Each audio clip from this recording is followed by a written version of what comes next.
So guys bihe byiza cyane rero kuri mwe mwese mudahwema kutugaragariza ndetse no kutwereka yuko tubana bya buri munsi. Ino nakaba ari umwami w'umwana official, of course ije nkaba ndi umwami muto cyangwa se onyete musaza wabo Simba. So guys, murabizi neza hamaze iminsi hari kuvugwa ikintu kijyanye intambara iri hagati ya Shakiba, Diamond Platnumz n'uwo twakwita Zari. Si ibyo ngibyo gusa, akaba hari hamaze iminsi ari kuvuga intambara iri hagati ya Zuchu n'uwo twakwita Diamond Platnumz. So nyuma y'igihe kirekire rero hagiye hagaragara ibintu bigiye bitandukanye bigaragaza nk'amashusho ya Diamond Platnumz na Zari basa nkaho basubiranye bari mu rukundo. Ibyo bintu ntabwo byaje gushimisha umugabo wa Zari ariwe Shakiba Rutaya.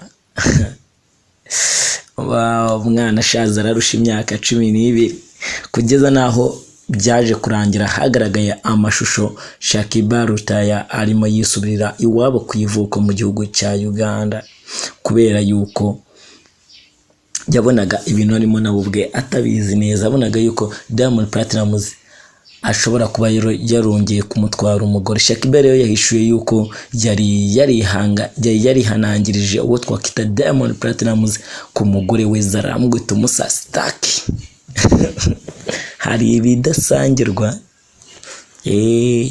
So navuga yuko rero mu busanzwe ubu ngubu iyi ngiyi niyo nkuru ikomeje kugarukaho cyane mu bitangazamakuru no mu myidagaduro byo muri Afrika yose, ni ya Shakiba ndetse n'umugore we Zari, aho kuri ubu ngubu Shakiba yahishuye yuko mbere yo gutandukana na Zari yari yarihanangirije uwo twakita Diamond Platnumz kutarengera cyangwa se kutarenga imbibi ku mugore wiwe. Ibi rero Shakiba yabigarutseho mu kiganiro yagiranye n'umunyamakurukazi ukorera ku mbuga nkoranyambaga blogger Manji. So yabigarutseho rero ubwo yari ari muri icyo kiganiro. Ni ikiganiro yagiranye n'uwo munyamakuru, avuga yuko ikintu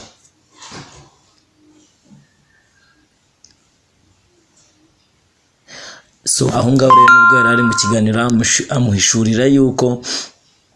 amuhishuriye ko we ndetse na Diamond Platnumz bari barumvikanye yuko atagomba kurengera mu byo akora byose. Zari rero bahoze bakundana ndetse bakaza no kubyarana abana bagera kuri 2. Ibi ngibi Diamond yari yicaye abizi neza yuko we yagiranye amasezerano n'uwo twakita Shakiba, avuga ati umusa ndakuzi nta wakwizera wowe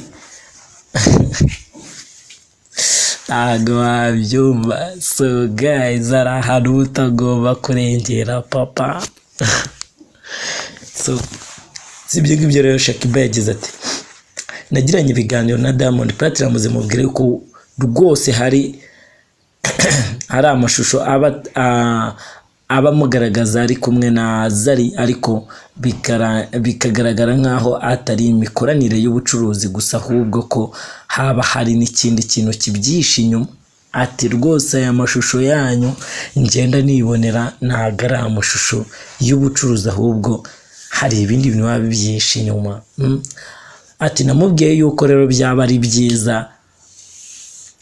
byiza bagabanyije iyo myitwarire, kuko nk'umuntu mukuru utekereza nabonaga yuko haba hari ibindi biri inyuma y'amarido. Namubwiye yuko bagomba kugabanya umubano bafitanye cyangwa se kugenda gake mu mubano baba bafitanye.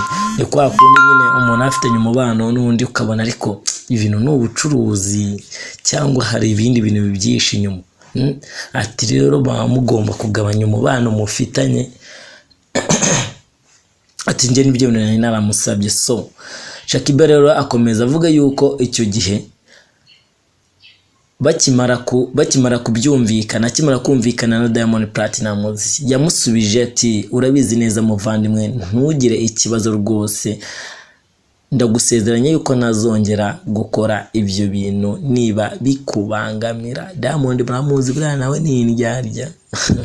ikindi rero bari barumvikanye nuko Diamond Platnumz ari we wagomba kujya, niwe wagombaga nyine kugeza gusura abana, kugeza muri Afurika y'Epfo gusura abana yabyaranye na Zari, mu gihe Zari we atari yemerewe kujya muri Tanzania gusura Diamond. Shakiba avuga yuko babyemeranyijwe nk'abantu bakuru b'abagabo baricara, ariko umunsi uko wagiye ukomeza cyangwa se ku minsi yagendaga yicuma niko n'ubundi byangeso yongeraga ikazamuka yabo ya kera.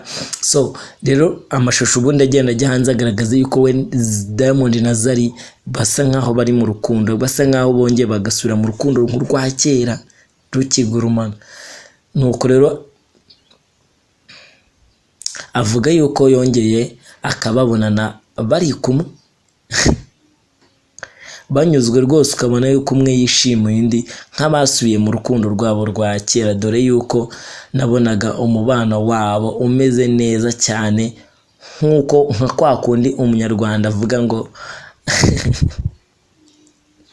ngaho yaciye cyangwa se yanyuze ntihaca urwanga. Ibintu rero byakomeje guhindura isura, akabona iyo myitwarire cyangwa se ibyo bintu barimo kugenda bakora atari ibintu bijyanye n'ubucuruzi bwabo, ubwo babaga nyine urabizi abangana ni abacuruzi cyangwa se abashoramari.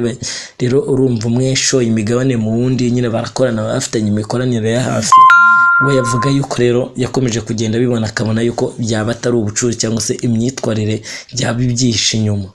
Ubwo rero navuga ko ahubwo ko hari ibindi bintu cyangwa se undi mubano udasanzwe uri hagati yabo, cyane ko n'abantu ku mbuga nkoranyambaga cyangwa abantu benshi bagenaga bavuga yuko Zari na Diamond basubiye mu rukundo rwabo rwa kera. Ibyo rero navuga ko byaramusembeye, bituma abona ko we na Zari bizamuturikiza nk'umutima cyangwa se kumenya kubana na Zari atari ibintu byiza cyane. Niyo mpamvu yifashe umwanzuro wo kwisubira ku ivuko mu gihugu cya Uganda. So ikintu navuga nuko ibya Zari na Shakiba imbwa zabirwaniyemo pe.